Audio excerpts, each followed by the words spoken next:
Hello, everyone. Yes, it's me. I don't really know what to talk about today. Everything's going well. Yes. Oh, so let's just get started, right? Yes. Maybe I'll have something to talk about while I'm talking. All right. So we are in the book of Ezekiel 7. The end is near. And so the end is near. You know, guys who knows that song? It's one of my favorite. All right, 7. The end is near. Yeah, I now at 62, I don't even remember how many times I heard the words "the end is near," "the end times are here," uh, "the world's going down," and a date, and I don't know what. I don't even know how many times or how many times it was prophesied. Right? Okay, the end is near could be a positive thing. Something bad's ending and good things are starting. Yes? Anyway, so, but that's always been, and how people would prepare for the end. Well, by doing what? Going to the stores and buying more stuff, especially food, right? And water and toilet paper. Okay. And,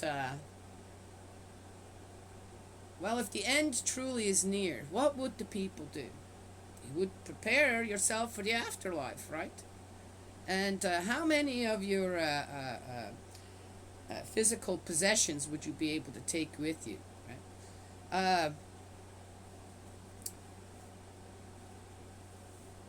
I had this running joke with someone, and every time that he would mention, what his possessions were, what his was, and I'd say, yeah, I'll remember that, and I'll make sure that we'll dig the grave big enough so that you can take it all with you. And for some reason it never even penetrated through the person's consciousness what I was actually saying. Yes, yeah. Anyway, I'm I have to say I it's not that I'm bragging about myself, but I'm a very giving person. I'm not a dumb person who just uh, gets manipulated by others because of that. Or there may have been a little of that, but I was always conscious of and how the people were reacting around me when it came to certain things, and then I tested them. That's what I did. Yeah, they didn't know that. They didn't really realize that you're doing something you know full well you shouldn't be doing, and you're taking advantage of me. I'm going to let you, just to see how far you're going to take it, till I have to step in and say no.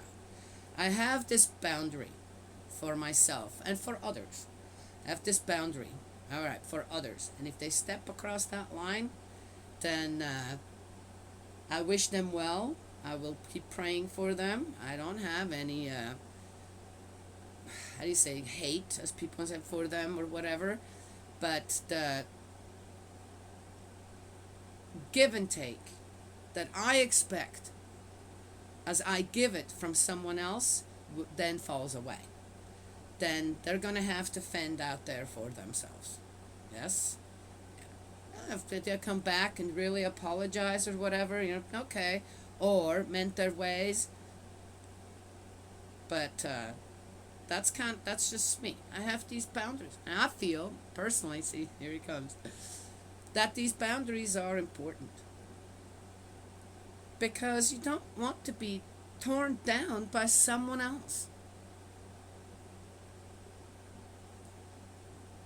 or pulled into the abyss with them that they want to live in. I don't want to live like that. And if I have to say goodbye to someone, again, amicably, go our own ways, I'm going to do that. Yes? Kind of like with God. We can stick with God. God has to say, well, I can't. You're moving on a path I now can't follow. I have to keep on going my path. Yes?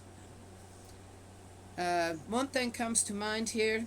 Maybe I'll talk about that later when it comes to that again, that I feel is just not talked about enough. And the reason is because people have such selfish desires when it comes to that.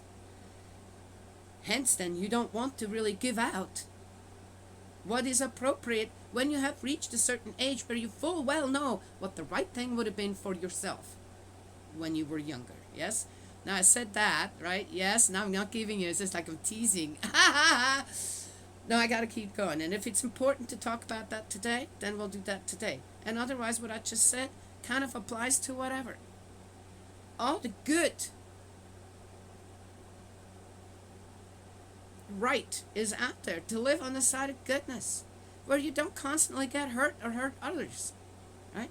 It applies in so many ways to so many different areas in our lives. And when you get older, you know that. Then why don't we talk as elders more about that and reinforce, not force, coerce, but teach, keep guiding. Right? Yes. All right.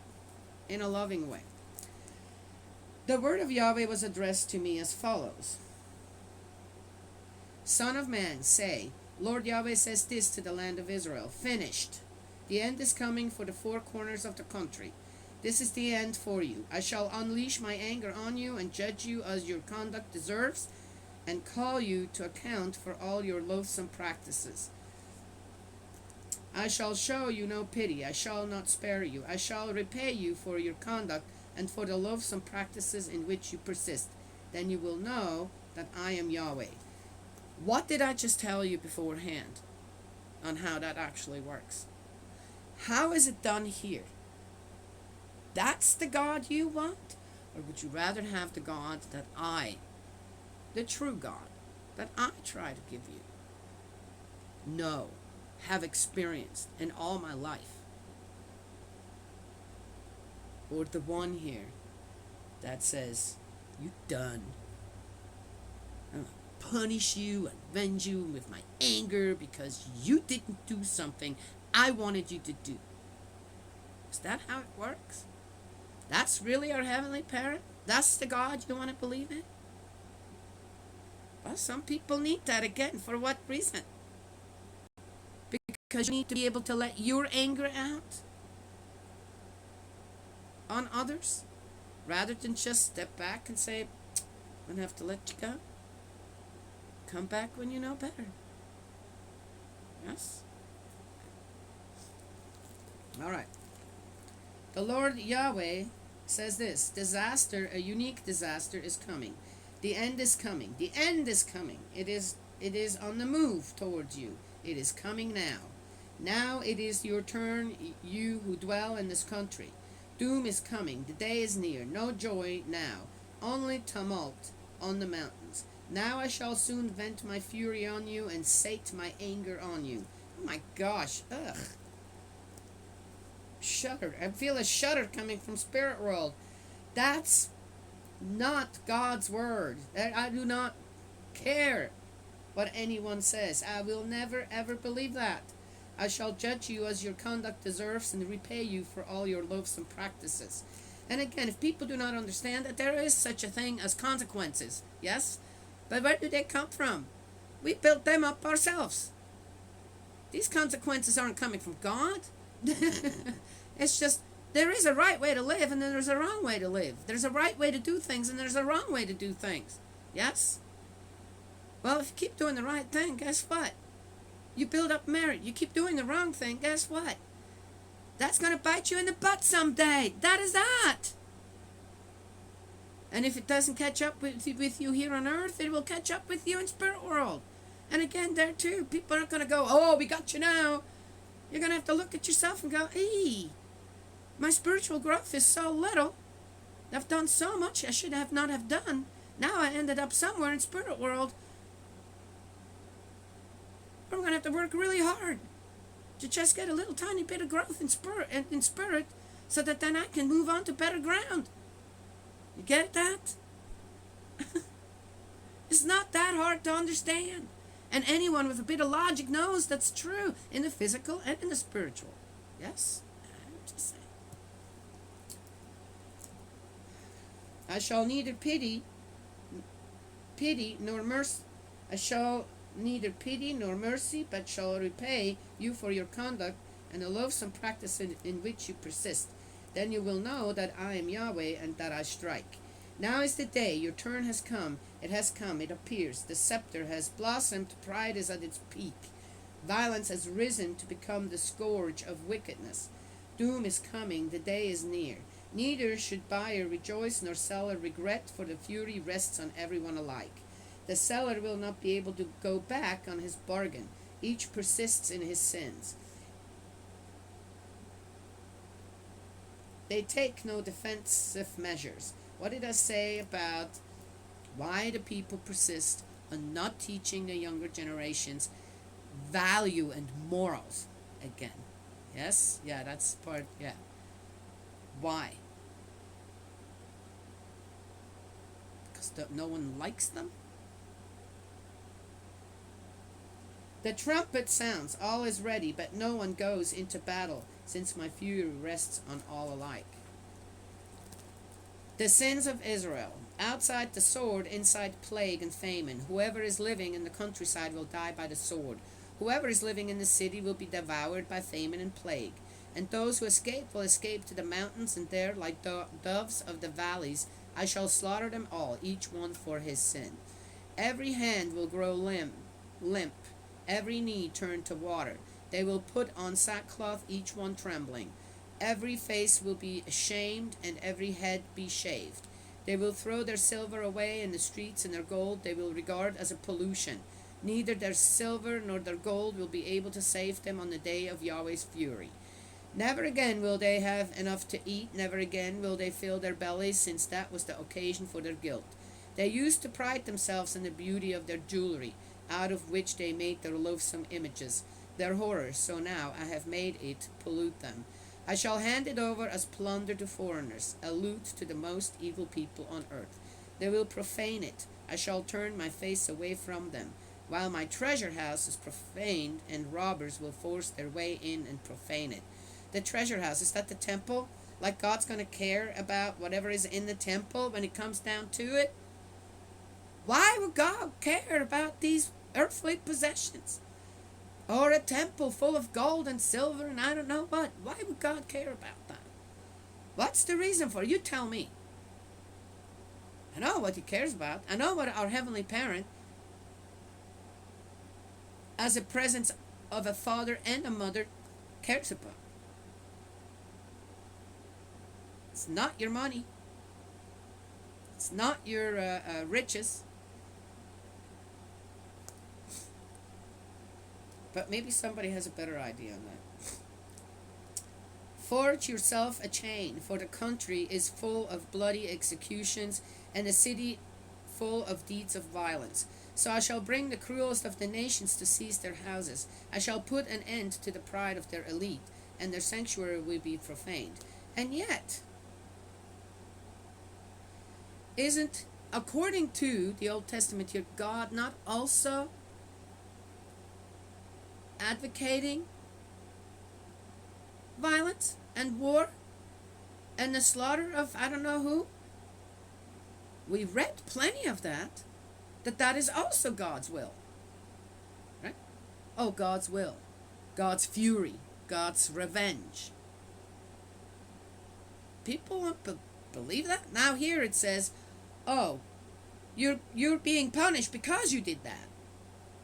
How does that make sense? Let's see.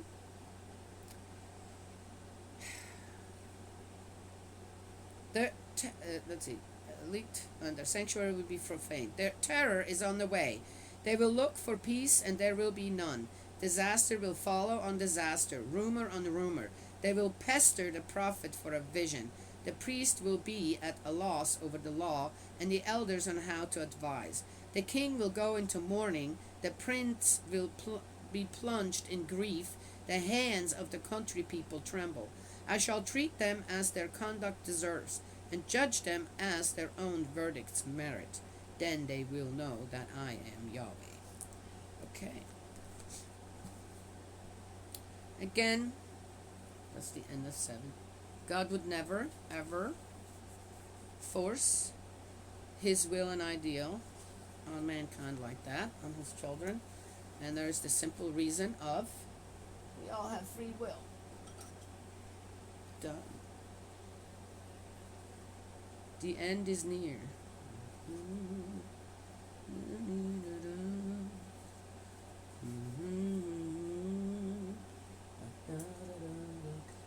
My youngest granddaughter knows the words to certain children's songs better than I do. Yeah.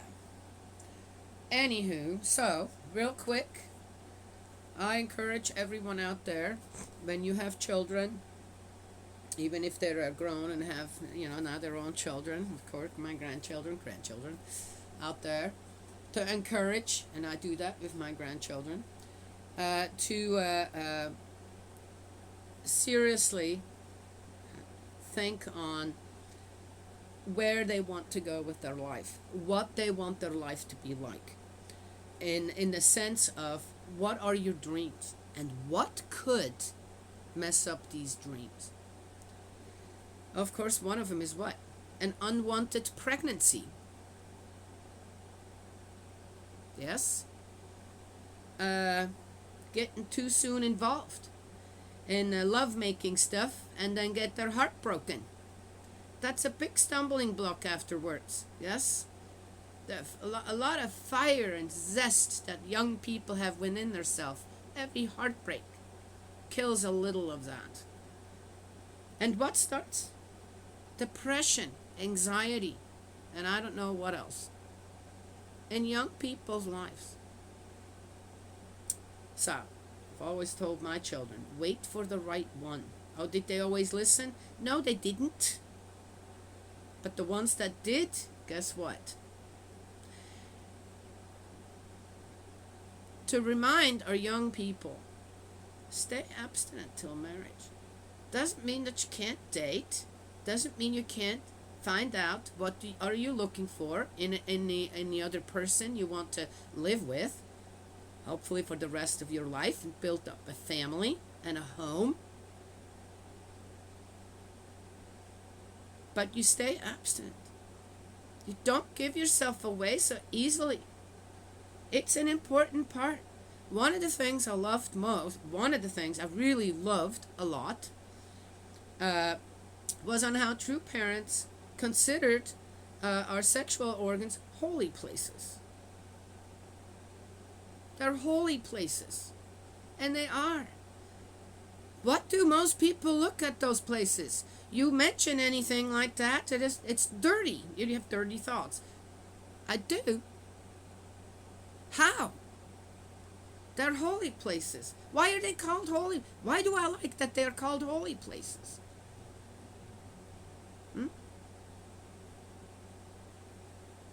Because they're sacred parts of our body. To fulfill one of the greatest hopes for any man or woman is to have their own child. Yes? Not for everyone, I get that. But mainly that is what it is.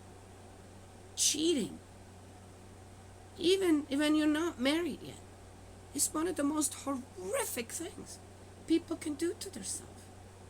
It's a common thing. It's a common thing, not only that.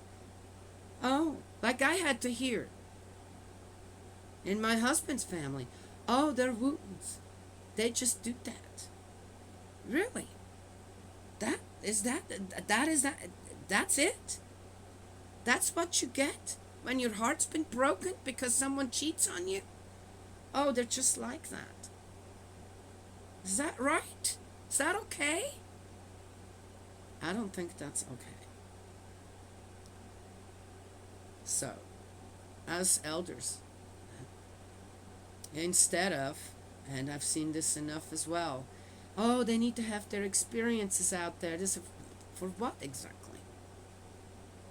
These experiences outside of marriage are destroying their true happiness than when it comes to actual marriage. Once they actually find the person that is meant for them and for them to be with, and vice versa.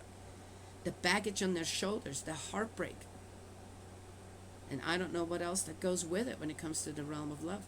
There's already so much baggage that they hardly have a chance then together as well. Yes? It's very sad, isn't it? So we should have the courage to encourage, not force, not enforce. Enforce the teaching, but to not force and coerce. But with love to say, hey, think, what are your dreams? And how could your dreams get messed up? Look at the person that you're so falling for right now.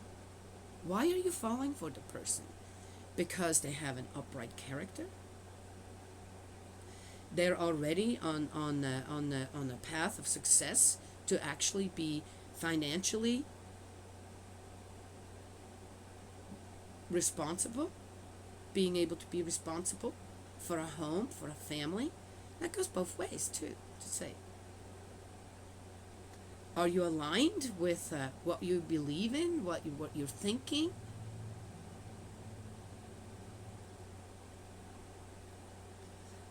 Are you changing so that then one can be more with the other person? Well, remember, you're going to change back.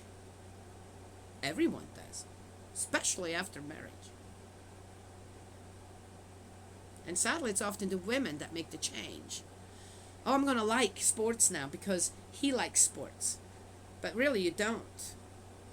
He may go shopping with you and go, oh, yeah, okay, all right, I can hold her hand a little longer. Yeah. But really, he doesn't like shopping. So in the future, you'll be always going shopping on your own. I'm just saying. Little things.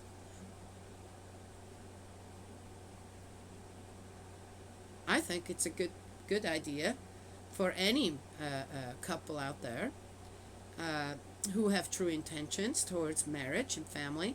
Go be around some babies. See if your intended as a woman is willing to change a diaper. If he feels now, he's going to feel like that later. He ain't going to do it. Doesn't want to do it. He's going to say, well, that's your job. Yes? Out the woman. Is she going to be willing to breastfeed, or is her guy should find us? Are you going to breastfeed? Is that something that you're thinking about? It's the best milk for a baby. Or would you be willing to do that? Or how do they respond? How does a woman respond to that question? Oh, my body. No, it's too painful. Just saying. Little things.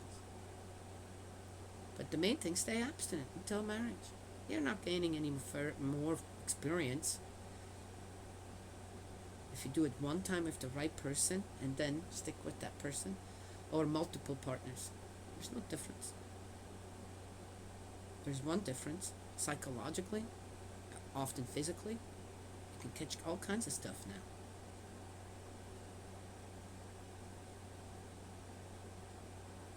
Burden. You start a burden on your back when it comes to the realm of love. Young people, starting so young. Yes. Anyway. That's what I have to share. Yes. So, there it is. I wish happiness on every couple out there. The commitment level of most couples' relationships now is so minimal that failure is just about guaranteed. Yes. To really, really commit right from the start. Go into it with fire and zest. How often does one see that anymore? Let's rekindle that by teaching our young people, be a bit stronger than just an emotion that is, when it comes down to it, if not guarded properly, it's not love, it's just lust. Good. Good ending, right? Yes, to a new beginning. May Heavenly Parent bless and protect you, guide you, embrace you with love. Eldridge, my dearest brother in faith, I know you're going through it. Let's keep praying. Have faith and stick with me building the foundations. Yes? True Father said, you throw a rock into a lake. It starts with one ripple and then it starts rippling out. Sometimes just depositing, just being a rock in your surrounding and sticking with that, it'll start to ripple out. Our presence, not necessarily our words or our discontent or whatever, or even happy. It's just being steadfast with our prayers. That's all I have to say. Well, talk to y'all another time.